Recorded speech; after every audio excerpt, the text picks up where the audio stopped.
Dergaon FCI চাৰিআলিত সংঘটিত হৈছে এক চুৰিকাণ্ড। দেৰগাঁৱৰ বিভিন্ন অঞ্চলত নিৰবিচ্ছিন্নভাৱে সংঘটিত হৈ আহিছে চুৰিকাণ্ড। দেৰগাঁও FCI চাৰিআলি 10 নং ৱাৰ্ডৰ 1 নং বাইলেনৰ সীমা বেগম নামৰ মহিলাগৰাকীৰ গৃহত যোৱা নিশা সংঘটিত হয় এক চুৰিকাণ্ড।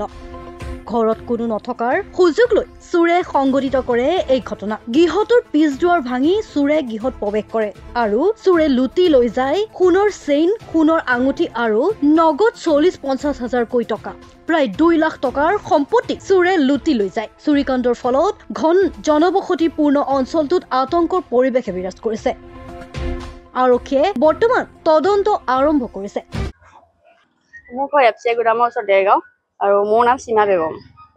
ঘটনা হ'ল মানে মই আজি গম পালোঁ, মোক কাষৰ খুৰীগৰাকীয়ে ফোন কৰি মোক জনালে যে তোমালোকৰ বেক চাইডৰ দৰ্জাখন খোলা আছে। তেনেকুৱাতে কোৱা মতকে মই মানে লগালগ মোৰ মা গাটো ভাল নাই, মই যোৰহাটৰ ভণ্টি ঘৰত আছোঁ। তো মই আহিলোঁ, অহাৰ পিছত মানে মই বেক চাইডেদি সোমালোঁ, সোমাই মোৰ কাষৰ মানুহবোৰো সোমালে। সোমোৱাৰ পিছত দেখিছোঁ মোৰ গডৰেজটো ভাঙা আছে আৰু আপোনাৰ বাকচটা আছে, বাকচটো ভাঙি মেলি থৈ দিছে। তাত তাৰমানে মোৰ গডৰেজটোত মোৰ সোণৰ চেইনডাল আছিলে, চিম্পল চেইন মানে, আৰু এটা আঙুঠি আছিলে সোণৰ, আৰু এযোৰ ৰিং আছিলে। সেইকেইটা বস্তু মই পোৱা নাই। আৰু 2 নম্বৰ মোৰ বাক্যাংকত মানে 40-50 হাজাৰমান টকা আছে। মোৰ মা গাটো ভাল নাই যিহেতু, তো মই আনি থৈছিলোঁ 2 দিনমানৰ আগত। মই ট্ৰিটমেণ্টৰ কাৰণে লাগি আছোঁ, পইচা লাগিব বুলি। তো সেই পইচাকেইটাও নাই। এতিয়া চেইনডালটোতো আঙুঠি এটাতো সোণৰ হয়, সেইটো সেইটোতো মানে 50 মানে 2 লাখ টকা মানৰ বস্তু নাইকিয়া হৈছে। 2 লাখ টকা মানৰ বস্তু ঘৰৰ পৰা লৈ গৈছে।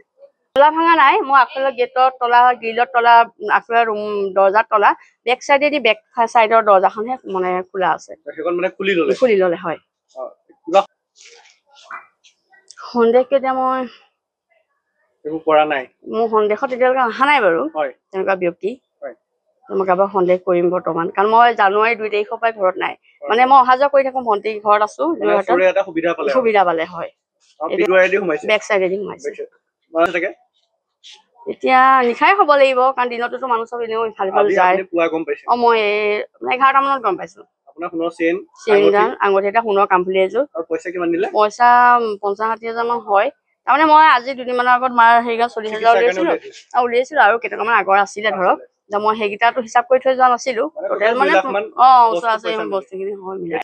আৰু কি আহিলে, তেওঁলোকে চাই মেলি গ'ল, মোক এণ্ট্ৰি এটা দিব কৈছিলে। মই জাষ্ট হঠাতে মই মাতিলোঁ, আহি চাই গ'ল, মোক এণ্ট্ৰি এটা দিবলৈ কৈছে। মই এণ্ট্ৰিটো দি দিম বাৰু। কৰিছে হয়। চচুপীয়া হিচাপে কি কৰি কম, মানে পটককে বাহিৰলৈ আহি সেইটো দেখিলো, আমাৰ ইমান এডোখৰ টাউন নিচিনা জেগাতে এনেকুৱা হৈছে।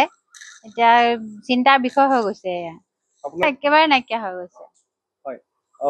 মাছমজিয়াতে এতিয়া বহুত আমাৰ চিন্তাই আৰু ধৰকচোন, এতিয়া ইমান টাউন এডোখৰতে আৰু মানে ওচৰৰ মানুহ এতিয়া এনেকুৱা হ'ল, চিন্তাৰ বিষয় সেইটোৱে আৰু কি ক'ম আৰু।